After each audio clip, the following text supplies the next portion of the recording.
नमस्कार साथियों, मैं आज अति महत्वपूर्ण सेशन के साथ आपके सामने पुनः उपस्थित हुआ हूं ताकि आने वाला एग्जाम में आपको अधिक से अधिक मदद मिल सके। जो भी बीपीएससी टीचर का एग्जामिनेशन का तैयारी कर रहे हैं दोस्तों, खास करके बीपीएससी एस्पिरेंट्स जो है, सभी वीडियो देखने का प्रयास कीजिएगा। एक एक वीडियो जो है ना आपके एग्जाम की सफलता दिलाएगा दोस्तों।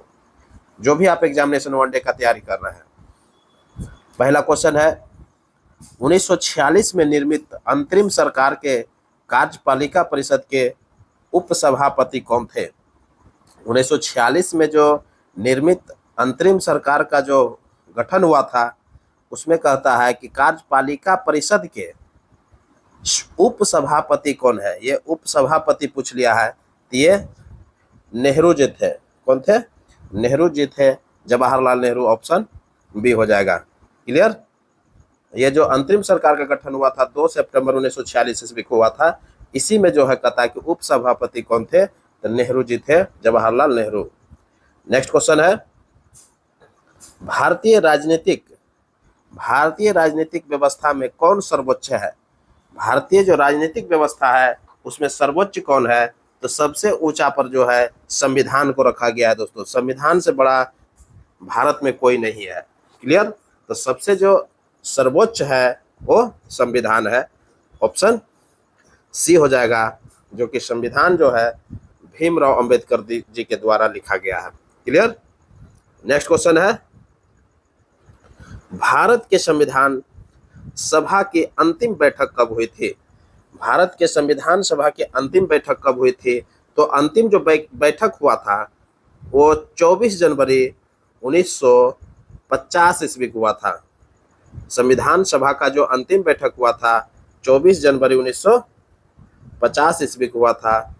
बहुत इंपॉर्टेंट क्वेश्चन है दोस्तों। जो भी आप एग्जामिनेशन वनडे का तैयारी कर रहे हैं, जो भी वनडे एग्जामिनेशन का बिहार स्टेट का तैयारी कर रहे हैं, आप सभी वीडियो देखने का प्रयास कीजिए। एक एक वीडियो पर आपके लिए मेहनत किया जा रहा है दोस्तों। तो भारत के संविधान सभा की अंतिम बैठक जो हुई थी वो 24 जनवरी 1950 ईस्वी को हुआ था, जबकि प्रथम जो बैठक हुआ था 9 दिसंबर 1946 ईस्वी को हुआ था। क्लियर? 9 दिसंबर 1946 ईस्वी को प्रथम बैठक हुआ था। क्लियर?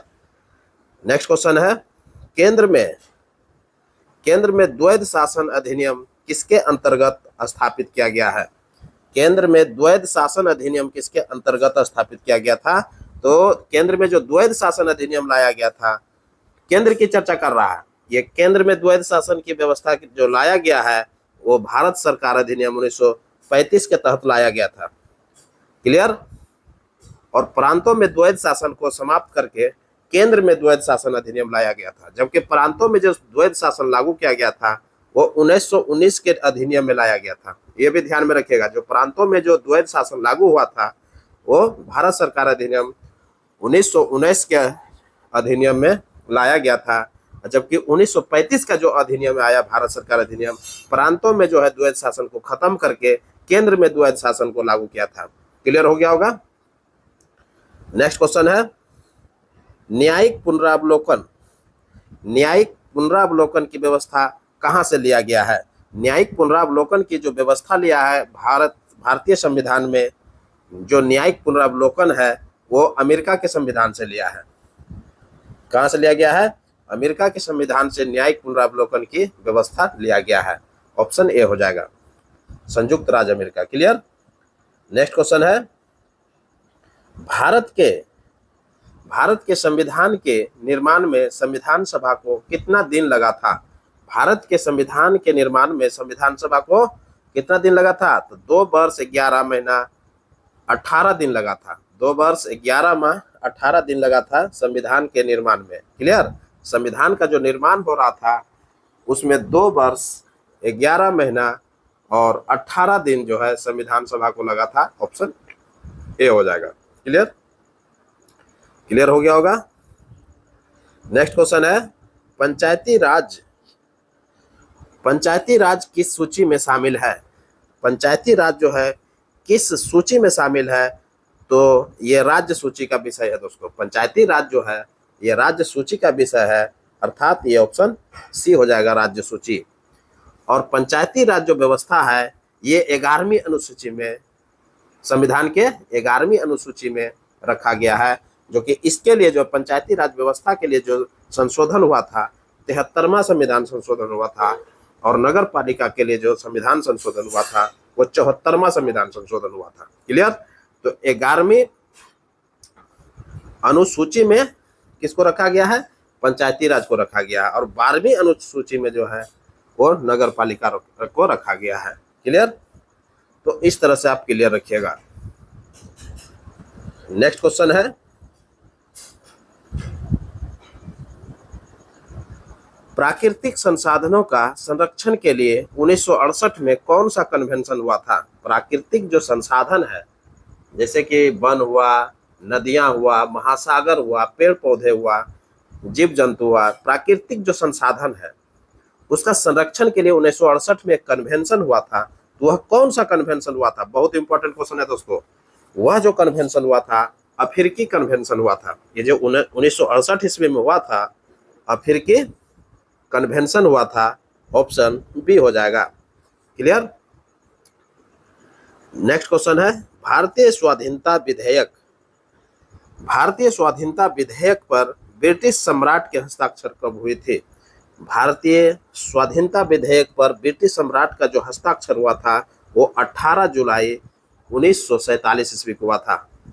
18 जुलाई 1947 को हुआ था। ये भारतीय स्वाधीनता का जो विधेयक जो पास हुआ था उस पर ब्रिटिश सम्राट का हस्ताक्षर हुआ था 18 जुलाई 1947 ईस्वी को।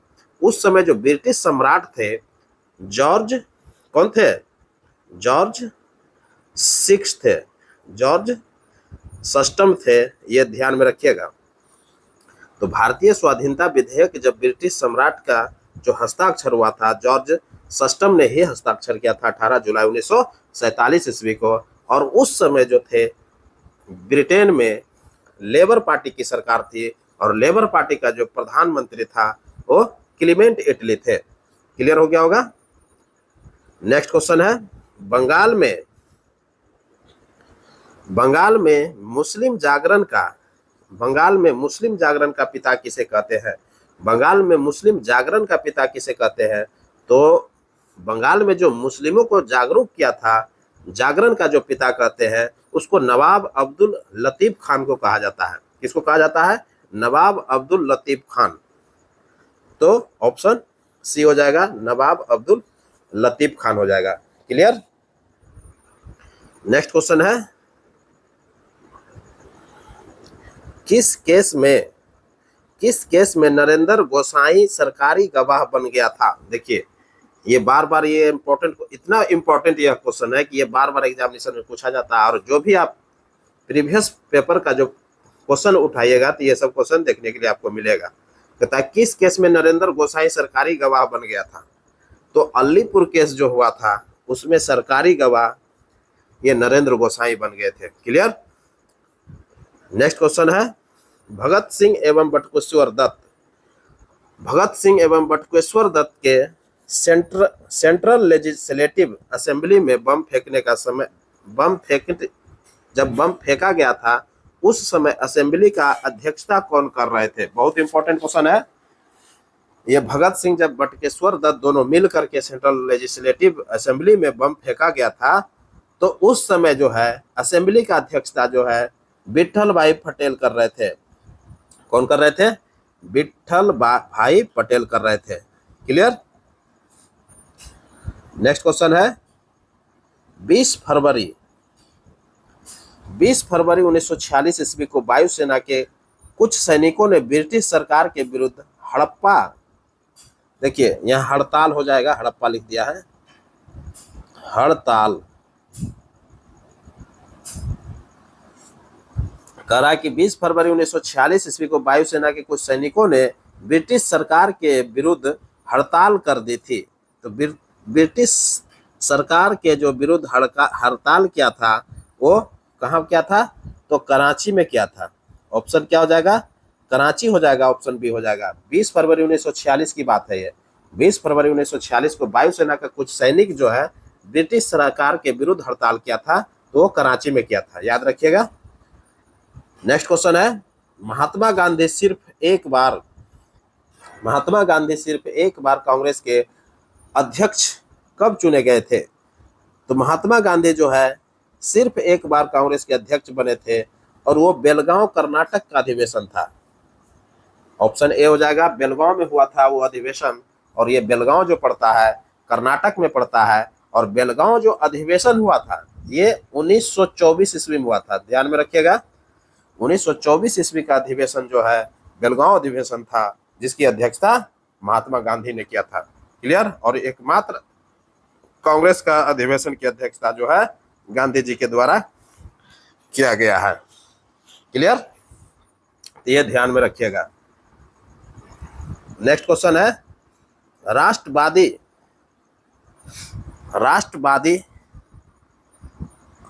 अहरार, क्या लिखा है? अहरार आंदोलन किसने प्रारंभ किया? ये जो राष्ट्रवादी अहरार आंदोलन है तो किसने प्रारंभ किया था? तो राष्ट्रवादी अहरार आंदोलन जो है ये मजहरूल हक ने प्रारंभ किया था। किसने किया था? मजहरूल हक ने किया था। ऑप्शन बी हो जाएगा। क्लियर? ये अहरार आंदोलन है, ध्यान में रखिएगा। नेक्स्ट क्वेश्चन है, कांग्रेस के किस अधिवेशन में गांधी जी को द्वितीय गोलमेज सम्मेलन में भाग लेने की अनुमति प्रदान की गई थी? वह कांग्रेस का जो कौन सा अधिवेशन हुआ था जिसमें गांधी जी को जो है द्वितीय गोलमेज सम्मेलन में भाग लेने की अनुमति प्रदान की गई थी? तो वह कराची अधिवेशन था 1931 ईस्वी का। वह कौन सा अधिवेशन था? ऑप्शन ए हो जाएगा, कराची अधिवेशन था 1931 ईस्वी का। क्लियर? ये अधिवेशन 1931 में हुआ था, कराची अधिवेशन, जिसकी अध्यक्षता जो है सरदार वल्लभ भाई पटेल कर रहे थे। क्लियर? इसी में मौलिक अधिकार का भी मांग किया गया था। क्लियर हो गया होगा? सरदार वल्लभ भाई पटेल के द्वारा मौलिक अधिकार का जो मांग किया गया था कराची अधिवेशन 1931 में किया गया था, और अध्यक्षता जो किया था वो सरदार वल्लभ भाई पटेल ने ही किया था, जिसमें गांधी जी को द्वितीय गोलमेज सम्मेलन में भाग लेने के लिए अनुमति प्रदान की थी। क्लियर हो गया होगा? नेक्स्ट क्वेश्चन है, अखिल भारतीय किसान सभा के प्रथम अध्यक्ष कौन थे? अखिल भारतीय किसान सभा के प्रथम अध्यक्ष कौन थे? तो प्रथम जो अध्यक्ष थे स्वामी सहजानंद सरस्वती थे। कौन थे?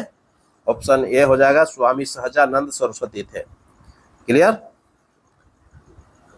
नेक्स्ट क्वेश्चन है, किस आंदोलन को चलाने के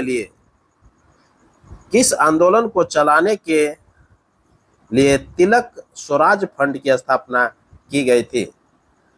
किस आंदोलन को चलाने के लिए हुआ होगा तिलक स्वराज फंड की? ये तिलक स्वराज फंड है, ध्यान में रखिएगा, ये तिलक स्वराज फंड की स्थापना की गई थी।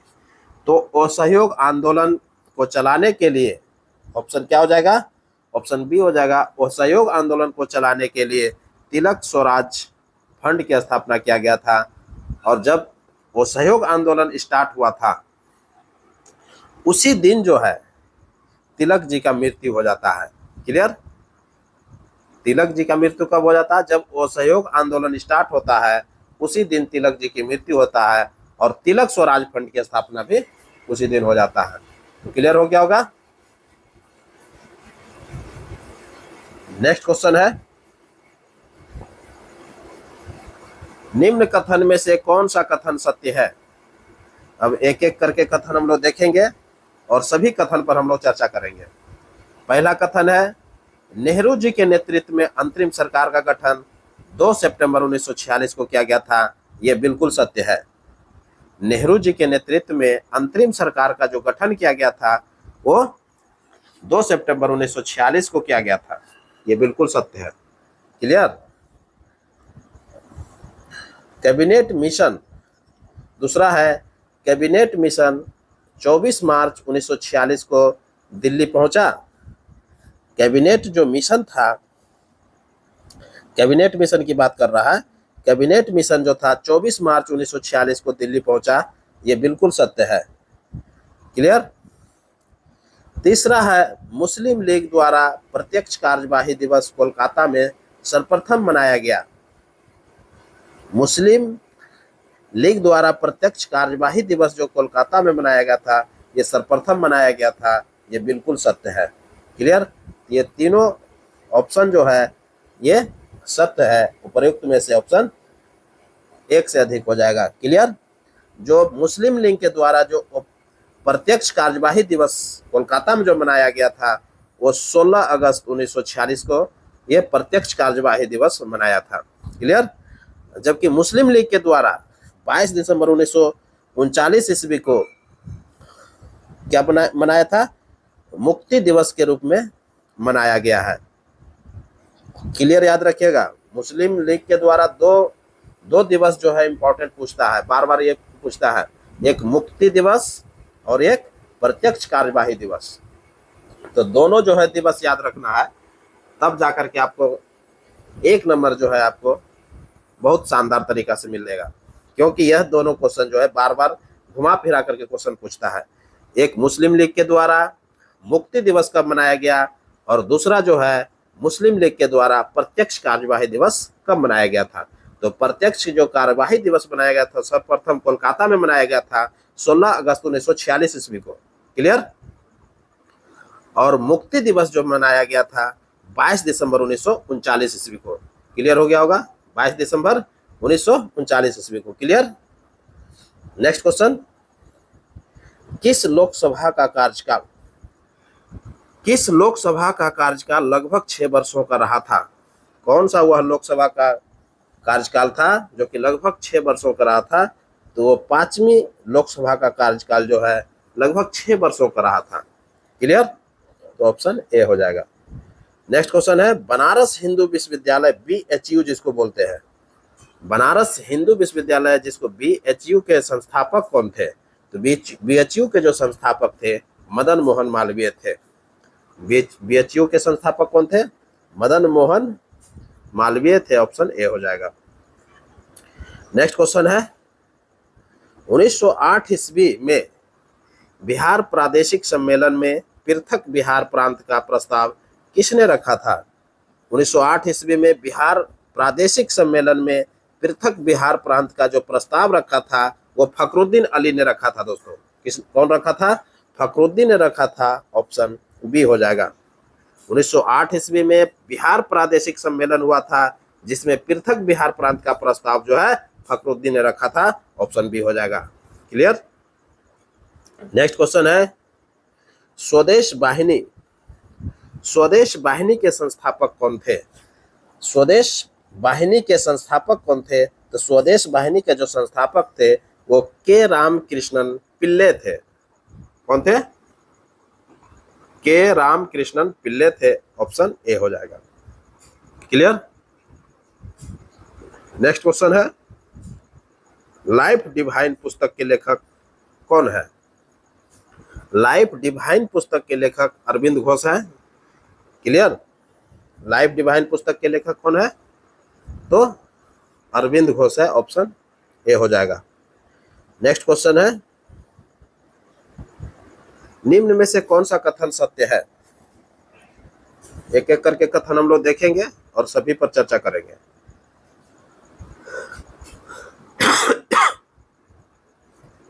पहला कथन है, प्रथम स्पीकर जीबी महाबलंकर के विरुद्ध लोकसभा में अविश्वास प्रस्ताव लाया गया था। देखिए और नहीं होगा, ये कह रहा कि प्रथम जो स्पीकर थे जीबी महाबलंकर उनके विरुद्ध लोकसभा में अविश्वास प्रस्ताव लाया गया था। तो बिल्कुल जो है अविश्वास जो प्रस्ताव लाया गया था लोकसभा अध्यक्ष के विरुद्ध, वो प्रथम लोकसभा जीबी महाबलंकर ही थे जिनके विरुद्ध अविश्वास प्रस्ताव लाया गया था। ये बिल्कुल सत्य है। क्लियर? इसमें कई तरीका से क्वेश्चन बनता है कि प्रथम लोकसभा अध्यक्ष कौन थे? तो जीबी महाबलंकर थे। वह लोकसभा अध्यक्ष का नाम बताइए जिसके विरुद्ध अविश्वास प्रस्ताव लाया गया था। तो जीबी महाबलंकर के विरुद्ध ही लाया गया था जो कि प्रथम लोकसभा अध्यक्ष थे। क्लियर हो गया होगा। दूसरा है, बेंटिक के शासनकाल में मैकाले के अनुशंसा पर भारत में अंग्रेजी शिक्षा का आरंभ किया गया था। बिल्कुल सत्य है दोस्तों। बेंटिक के शासनकाल में मैकाले के अनुशंसा पर भारत में अंग्रेजी शिक्षा का आरंभ किया गया था। ये बिल्कुल सत्य है। क्लियर। तीसरा है बिहार में होम रूल आंदोलन के संस्थापक मजहरूल हक थे। बिहार में होम रूल आंदोलन के संस्थापक कौन थे? मजहरूल हक थे। ये बिल्कुल सत्य है। अर्थात ये तीनों ऑप्शन सत्य है। उपरोक्त में से एक से अधिक हो जाएगा आंसर, ऑप्शन डी हो जाएगा। क्लियर। नेक्स्ट क्वेश्चन है, साबुन ग्रीज को हटाता है। साबुन जो है वो ग्रीस को क्या करता है? हटाता है। ग्रीस जो लग जाता है कपड़ा उपड़ा में, देखिएगा आप, ग्रीस लग जाता है। जब हम लोग गैरेज में काम करते हैं तो ग्रीस लग जाता है, मोबिल लग जाता है। तो वही कहता है कि साबुन ग्रीस को हटाता है। कैसे हटाता है? तो पाइसीकरण के द्वारा हटाता है। किसके द्वारा हटाता है? पाइसीकरण के द्वारा हटाता है। ऑप्शन सी हो जाएगा। साबुन का बना क्लोराइड विलयन जो है धूल, तेल तथा चिकनाई के कणों को अवशोषित करके हटाता है। वो क्या करता है? साबुन को जैसे हम लोग पानी में घोलते हैं तो वो क्या करता है? क्लोराइड विलयन जो होता है, तेल, धूल, तेल तथा चिकनाई के कणों को अवशोषित करके उसको हटाता है। यह पाइसीकरण के द्वारा होता है। यह जो घटना होता है यह पाइसीकरण कहलाता है। साबुन के धनायन जो है पृष्ठ तनाव को कम कर देता है। साबुन का जो धनायन होता है वो पृष्ठ तनाव को क्या करता है? कम कर देता है, जिसके कारण से गंदगी, चिकनाई के कणों को अवशोषित करके बाहर निकाल देता है। क्लियर हो गया होगा। नेक्स्ट क्वेश्चन, मानव शरीर में विटामिन ए भंडारित होता है। मानव शरीर में जो विटामिन ए भंडारित होता है वो कहाँ होता है? तो यकृत में होता है। कहाँ होता है?